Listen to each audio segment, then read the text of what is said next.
Anganwadi sisters అందరికీ నమస్కారం. ప్రతి అంగన్వాడీ అప్డేట్ కోసం మన ఛానల్ని సబ్స్క్రైబ్ చేసుకోండి. వీడియోస్ మాత్రం లైక్ చేస్తూ ఉండండి. ఇక వివరాలకు వెళ్తే ఏపీకి సంబంధించి 2 ఇంపార్టెంట్ అంగన్వాడీ న్యూస్ అయితే డిస్కస్ చేద్దాం. ఒకటి 12న అంగన్వాడీల ధర్నా వాయిదా, anganwadi workers and helpers union అంటూ ఇక్కడ న్యూస్ అయితే హైలైట్ కావడం జరిగింది. నిన్న అది అందరూ తెలిసిన విషయమే. అంగన్వాడీల 42 రోజుల సమ్మె మినిట్స్ కాపీని అమలు చేయాలని, మినీ సెంటర్లను మెయిన్ సెంటర్లుగా మార్చాలని ప్రభుత్వం AP Anganwadi workers and helpers union, AP ప్రగతిశీల Anganwadi workers and helpers union demand అయితే చేశాయి. ఈ మేరకు సోమవారం 3 సంఘాలు సంయుక్తంగా ఒక ప్రకటన విడుదల చేశాయి.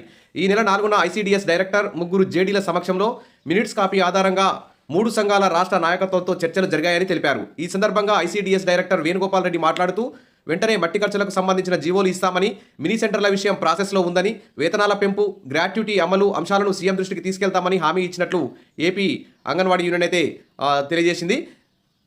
ఈ నేపథ్యంలో ఈ నెల 12న తలపెట్టిన ధర్నాలను వాయిదా వేయాలని 3 సంఘాల రాష్ట్ర కమిటీలు నిర్ణయించినట్టు వారు పేర్కొన్నారు. 12న చారిత్రాత్మక 42 రోజుల సమ్మె ప్రారంభించిన రోజు కావడంతో ఆ రోజు సాయంత్రం పీడీ, కలెక్టర్లకు వినతి పత్రాలు ఇవ్వాలని కోరుతున్నట్లు తెలిపారు. అయితే ప్రస్తుతానికైతే ఈ సమ్మెని, ధర్నానైతే వాయిదా వేశారు. కలెక్టరేట్ల ముట్టడి మొత్తం కూడా వాయిదా వేయడం జరిగింది. కాకపోతే ఆ 12వ తేదీన రోజు సాయంత్రం మాత్రం సంబంధిత జిల్లా పీడీ, కలెక్టర్లకు వినతి పత్రాలు ఇవ్వాలని చెప్పేసి కోరుతున్నారు. అదేవిధంగా 164 సూపర్వైజర్ పోస్టులకు సంబంధించి ఏపీ హైకోర్టులో తీర్పు అయితే రిజర్వ్లో ఉంది. ఆ రిజర్వ్లో ఉన్న తీర్పుని ఆన్లైన్లో పెట్టించుకోవడానికి, మరి తీర్పుని జడ్జిమెంట్ విడుదల కావడానికి మరి 2022 వాళ్ళు, 2013 వాళ్ళు కృషి చేయాల్సిన అవసరం ఉంది.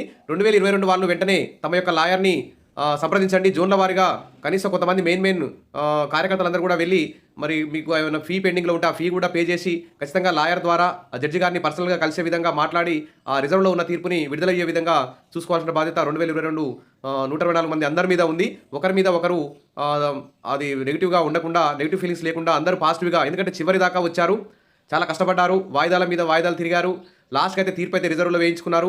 మరి ఆ రిజర్వ్ తీర్పుని బయటికి తీసుకురావాల్సిన అవసరం ఇప్పుడు మీ 124 మంది మీద ఉంది. సరే, ఏమైనా ఫీ పెండింగ్ ఉంటే ఫీ కూడా ఇచ్చేయండి. డబ్బులు ఇన్నిసార్లు ఇచ్చారు, ఈ ఒక్కసారి తలా కొంచెం వేసుకొని ఒక ఫిక్స్డ్ అమౌంట్ చేసుకొని మరి మీ లాయర్ గారిని కూడా కలవండి. కలిసి లాయర్ ద్వారా పర్సనల్గా జడ్జి గారిని కూడా కలిసి త్వరగా అయ్యే విధంగా చూడండి. ఇప్పటికే 2 ఇయర్స్ సర్వీస్ లాస్ అవుతుంది, ప్రొబేషన్ పీరియడ్ కూడా అయిపోతుంది వారికి. అదేవిధంగా మీరు ఏజీ గారిని కూడా కలవండి. ఎందుకంటే ఏజీ ప్రభుత్వ లాయర్ కాబట్టి ఏజీ గారిని కూడా కలవడానికి ప్రయత్నం చేయండి. ఏజీ గారి ద్వారా, మీ ప్రైవేట్ లాయర్ ద్వారా, అదేవిధంగా అనురాధ మేడం గారిని కూడా వీలైతే కలవండి. కలిసి వారి ద్వారా కూడా ఫోన్ చేయించుకొని ఏజీ గారి ద్వారా కూడా మరి మీ జడ్జి గారి దగ్గర సంప్రదించండి. త్వరగా తీర్పు అయితే తెప్పించుకోండి.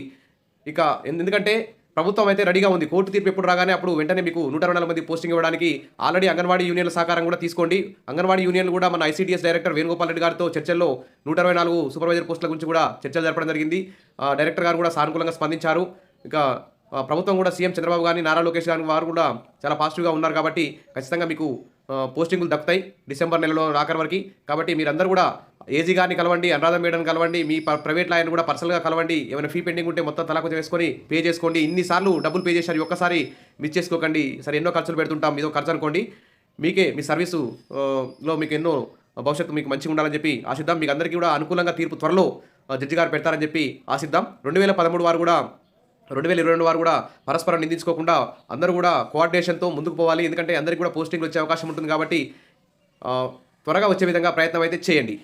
Wish all the best. మరిన్ని అప్డేట్స్ కోసం మన ఛానల్ని ఫాలో అవుతుండండి. వీడియోస్ మాత్రం లైక్ చేస్తూ ఉండండి, మీ ఫ్రెండ్స్ షేర్ చేయండి. Thank you.